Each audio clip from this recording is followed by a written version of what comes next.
Hello. Not long ago, I wrote down something a pastor said, and I wanted to share it with you today. He said, "What you feed grows, what you starve dies. Some things need to die in order to make room and space for something else to grow." Have you ever tried to give something up?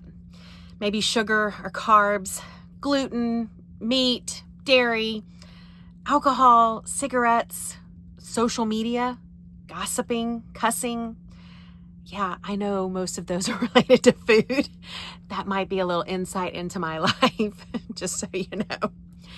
But I do feel pretty confident in saying that we've probably all tried to give up something at some point in our lives. And maybe we've done it successfully too.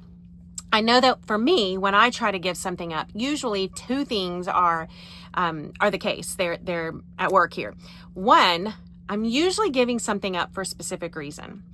And two, whatever I'm trying to give up, I usually start to crave exponentially more the minute I try to give it up, at least in the beginning.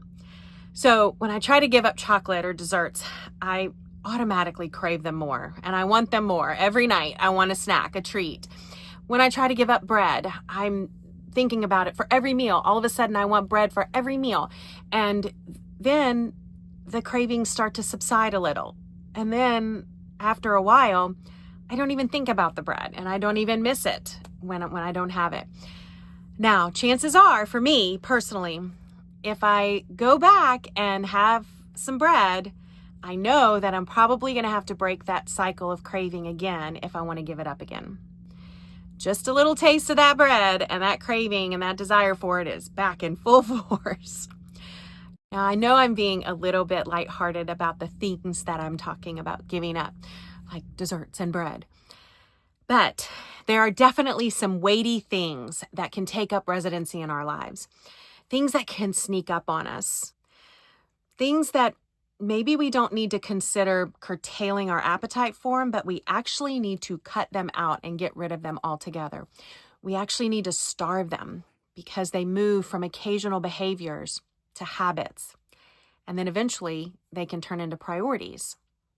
We end up pushing the happier, the healthier, the holier out, and we've made room for less than.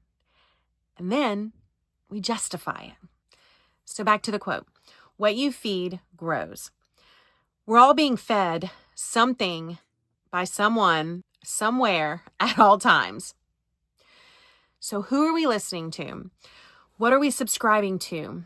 And therefore, what are we feeding? If we are fed something unhappy, unhealthy, or unholy, do we have the courage to walk away? Or do we begin feeding those unhappy, unhealthy, unholy things until they grow? If we feed unhappy, unhealthy, unholy behaviors and habits, they eventually turn into unhappy, unhealthy, unholy desires and appetites. The quote goes on, "What you starve dies." The longer we starve an appetite, the higher the potential is for us being able to give it up for good. We must starve those unhappy, unhealthy, unholier desires and behaviors in order to make room for the happier, healthier, holier ones. We must make that intentional and proactive decision to starve what needs to die so that we can become the happier, healthier, and holier people. Let's look at this from another approach. How about gardening? Do I have any gardeners out there? Now, I would love to have a beautiful garden of flowers that I can cut and clip and put in my house, and herbs that I could cook with every night. But I haven't made the effort yet. I plan to within the next year, though, so hopefully that will happen. But I do know about pruning and weeding. These are garden concepts, but they're also spiritual principles. When you prune a plant, you're removing something. Usually it's dead or diseased or damaged. And you're removing it to make room for new growth. Weeding is a little different. When you weed something, you're removing it because it's competing with the plant. Sometimes when you weed something, it actually doesn't look bad. It doesn't look like there's anything dead or diseased, but it's damaging, it's starving, it's stealing those nutrients from the otherwise healthy plant. So it needs to be removed. It might look okay on the outside, but it's causing harm on the inside. Neither pruning nor weeding is easy, but both are necessary to have healthy plants and promote future growth. We're a lot like that. Sometimes we have things in our life that are dead, diseased, or damaged that we need to prune. We need to cut them off and cut them out. Sometimes these are obvious things because they are damaged and diseased, but sometimes these are not things that we can recognize because we're too close to it. That's where having godly friends and advisors is very important. They can speak into your life and sometimes recognize these things about us when we don't see them for ourselves. Other times, these things don't look bad. It's like weeding, they don't look bad on the outside, but they're competing with the happier, the healthier, and holier. They're competing with God and with the life that He designed for us to live. Those things need to be dug up under those roots and get the whole root. Dig them up, discard them, get them far away from our soil. Like we need them to be nowhere near us to where they can regrow. And again, pruning and weeding in our lives is not easy, but it's necessary so that we can have healthy lives, mentally, physically, spiritually, healthy lives, and that we can make room for future growth.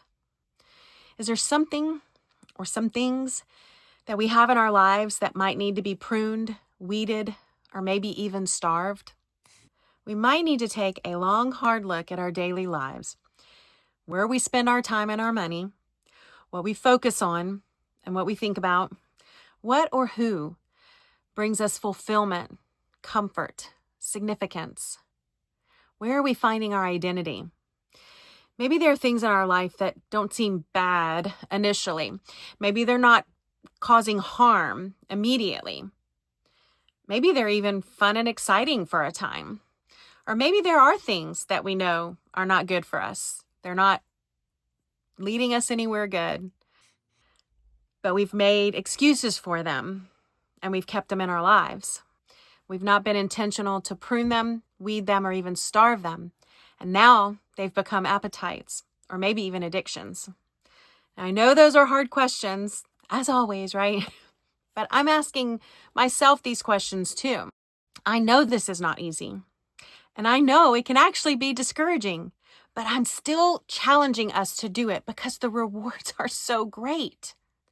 If we are trying to live happier, healthier, and holier lives, if we are trying to become all that God created us to be and live the lives He designed for us to live, then we must be honest. We must be proactive, and we must learn how to prune, to weed, and even starve so we can make room and space for something beautiful to grow. The Holy Spirit is a gentleman. He won't just step in and force our hand or force us to do His will instead of our own. But if we ask for His help, He can help us discern what needs to be removed so we can make room and space for the happier, healthier, and holier. And that's my prayer today.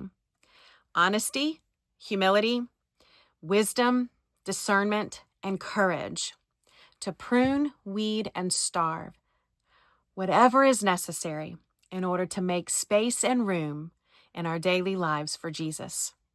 Thanks for being on this journey with me. I hope you have a great rest of your day.